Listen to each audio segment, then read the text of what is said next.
Most travelers in Singapore waste money on a tourist pass the moment they land at Changi. But did you know there's a much cheaper way to get around that locals actually use? Today, I'm going to show you the exact MRT route to Chinatown for just $2.3 and how to get a free hotel upgrade. Hello mga ka-explorer! For this Singapore travel guide, ituturo ko naman sa inyo kung paano mag-MRT from Changi Airport or Jewel going to Chinatown sa hotel namin sa Furama City Center. Actually, there are 3 ways to get to Chinatown. You can either take a taxi, bus, or MRT. If you are coming from Jewel like we did, just follow the signs that say Train to City and you will easily find your way since the directions are easy to follow. You can also check my previous vlog for a guide on Jewel. We also passed by the Kinetic Rain in Terminal 1. It's an art piece with 1,216 droplets that move to resemble flight movements. Since Jewel is connected to Terminal 1, we'll take the SkyTrain to Terminal 3 so we don't have to walk as much. Just a reminder, the SkyTrain that passes near the rain vortex is the one between Terminal 2 and Terminal 3. So if you're traveling from Terminal 1 to Terminal 3, you won't be able to see the rain vortex. Just follow the signs again and you'll be directed to an area where you'll find Starbucks. Behind it, you'll see the signage for the Train to City. Once you reach this area, you can take either the escalator or the lift if you have baggage with you.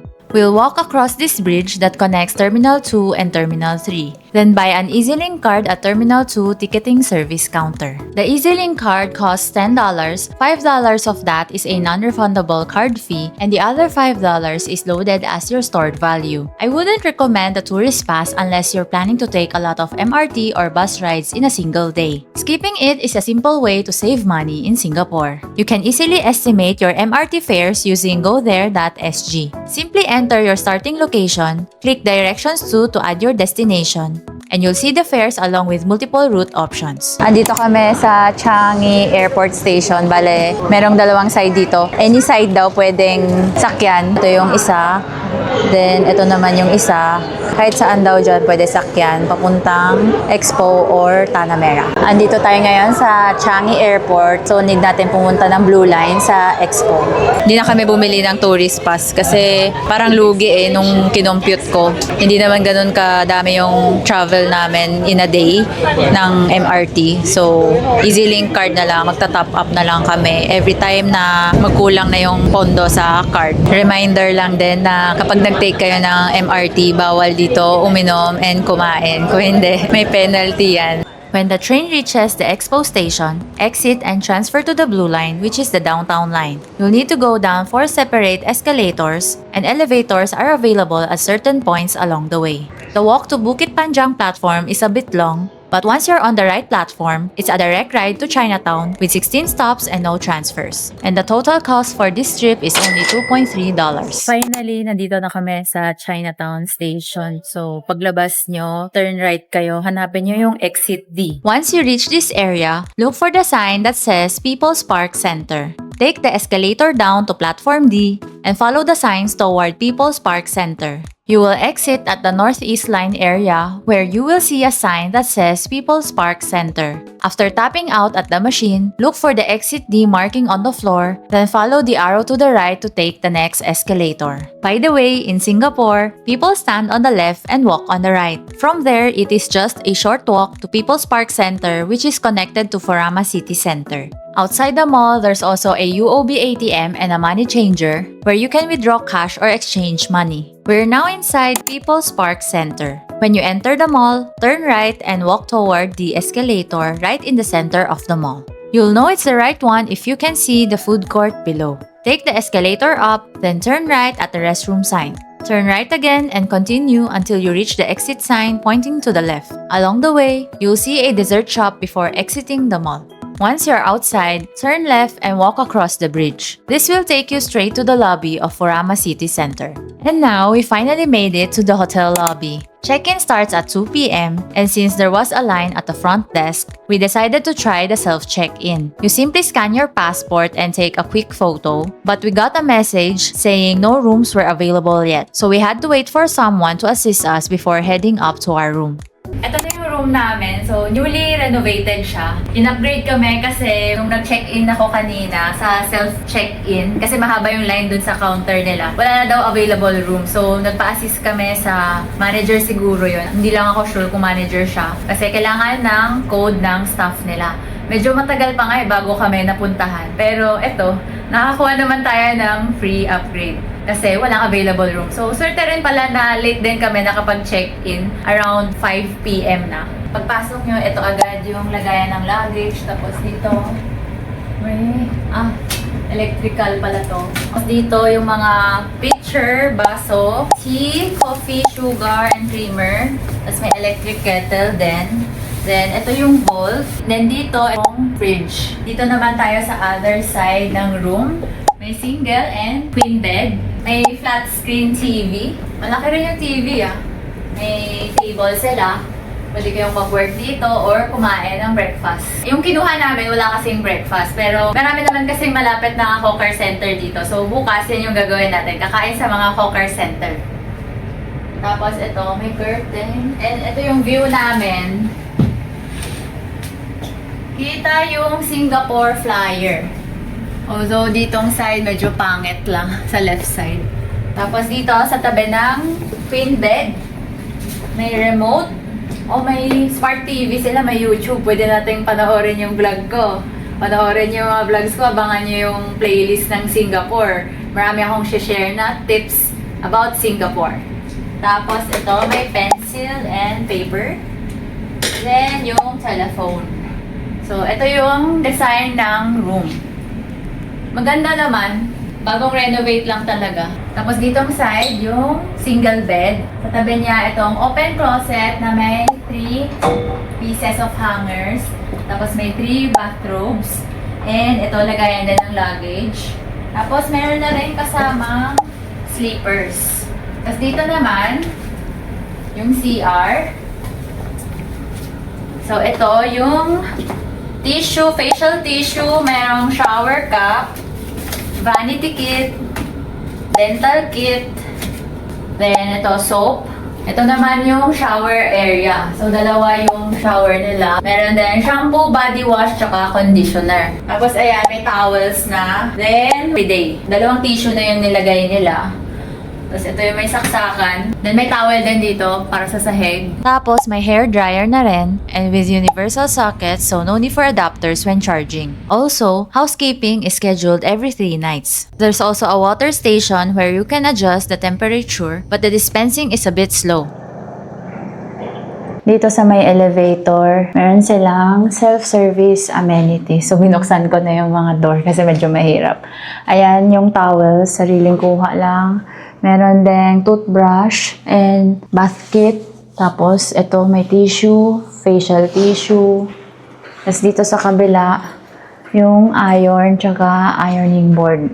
You can also access the swimming pool, gym, and laundry room on the 6th floor. All are open daily from 6 a.m. until 10 p.m.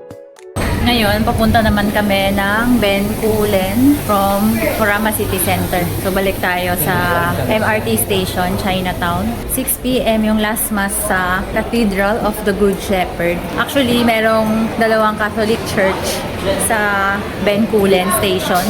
Yung isa is Church of Saints Peter and Paul. So, dapat pupuntahan din namin yun. Kaso, kinulang talaga kami sa time. Then, malapit din dun yung chimes. So, if ever dito kayo magstay, pwede kayo pumunta sa Bencoolen Station.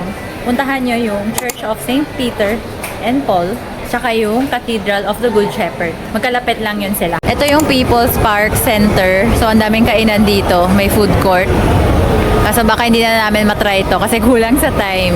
Ito yung exit papuntang MRT station. So, ayan yung money changer. So, ito yung exit D na Chinatown MRT. Now, let me show you how to reload your EasyLink card. Place your card on the machine, then select the amount you want to load using the credit card option. Then insert your card to complete the payment. Once the light turns green, your top-up is successful and your new balance will be displayed. You can also print a receipt if you need one. After testing 3 cards, GCash had the lowest charges followed by the BPI credit card. Diyan tayo nang galing, then dito na agad yung papuntang Bencoolen So, hindi na malayo yung lalakarin. Paglabas nyo dyan sa platform, akyat kayo sa escalator and mag-exit sa exit B. Grabe din ang bibilis ng mga speed ng escalator dito sa Singapore. Paglabas nyo ng exit B, pag-tap nyo ng card, ayan agad yung signage going to Cathedral of the Good Shepherd. Nakalabas din, finally, eto na yung exit B. Paglabas nyo dun sa exit B, mag-turn left kayo, may pedestrian doon. Doon kayo maglalakad going to Cathedral of the Good Shepherd. Mga 6:30 PM na. Pero medyo maliwanag pa rin dito sa Singapore. Nadaanan din namin itong SMU, Singapore Management University. Nandito rin siya on the way to Cathedral of the Good Shepherd. So far, yung weather dito sa Singapore, medyo similar lang sa Philippines. Hindi na siya masyadong mainit kasi magsa-sunset na. So far, di pa naman ako pinapawisan. Medyo mahangin din naman dito. Fresh yung air. Marami ring puno. Ayan no, sa likod ko. Kita nyo, may mga puno. Actually, tinatawag tong Singapore as a garden city. Medyo malapit na tayo sa church. At least, nakarating pa rin tayo. Yun lang, na late lang. Ayan na yung Cathedral of the Good Shepherd. 6 PM yung last mass dito kapag Sunday. You can also visit the Heritage Gallery. It's a free museum inside the cathedral where you can explore the heritage of Singapore's oldest Catholic church. Natapos yung mass at 7. Then, nakasilip lang kami saglit sa loob. Nagsasara agad yung simbahan kapag nag-7 na. Papunta na kami ng Chime. So, katapat lang siya ng Cathedral of the Good Shepherd. Dito siya sa Victoria Street. Actually, nung nakita ko siya from Cathedral of the Good Shepherd, akala ko another church. Akala ko yun na yung Church of Saints Peter and Paul. So, Chimes pala yun. Mukha rin kasi siyang parang church. Pero actually, it's a convent dati.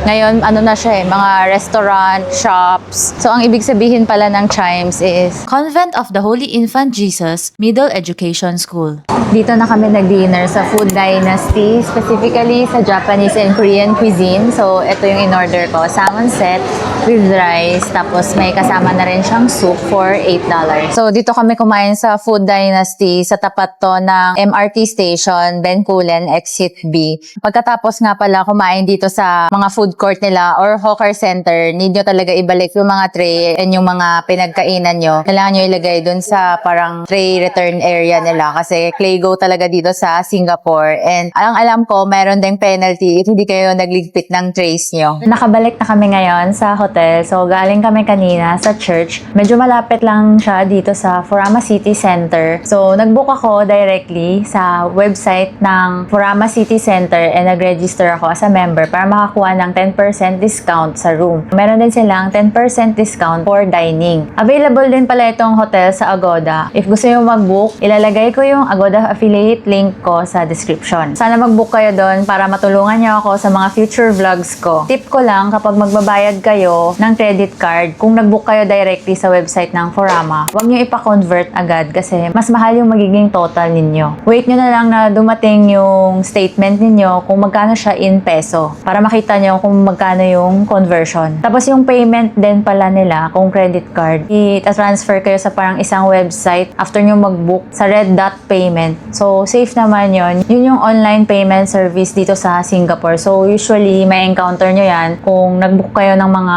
hotels directly. Diyan kayo idadaan for payment. Yung rate na nakuha namin for Sunday is 180.18 Singapore dollars. Yung sa Monday naman, 184.59 Singaporean dollars. Tapos, yung total namin is 364.77 with taxes and service charge na yon. Medyo pricey talaga yung mga hotels dito sa Singapore. So far, itong Furama City Center, yung nakita kong medyo mura, hindi rin talaga siya mura. Pwede na kasi maganda naman yung nakuha nating room, nakakuha tayo ng free upgrade. Supposedly, dapat nasa 4th floor lang tayo kasi superior twin room lang yung kinuha ko. Actually, nag-check din ako ng isa pang hotel. Hotel 81 ata yun eh. Parang sister company siya ng V Hotel. Yun lang. Medyo luma na rin siya, yung itsura ng kwarto niya. Actually, mas mahal pa siya kaysa dito sa Furama City Center. Kaya, ito na yung binook namin, yung Furama City Center. Kasi mas mura pa siya kaysa dun sa Hotel 81 na mas pangit na yung itsura ng rooms. Abangan nyo na lang din yung V Hotel Lavender vlog ko kasi magche-check-in din kami dyan sa mga susunod na araw. Please don't forget to like and subscribe kasi marami pa akong isi-share about sa Singapore sa inyo.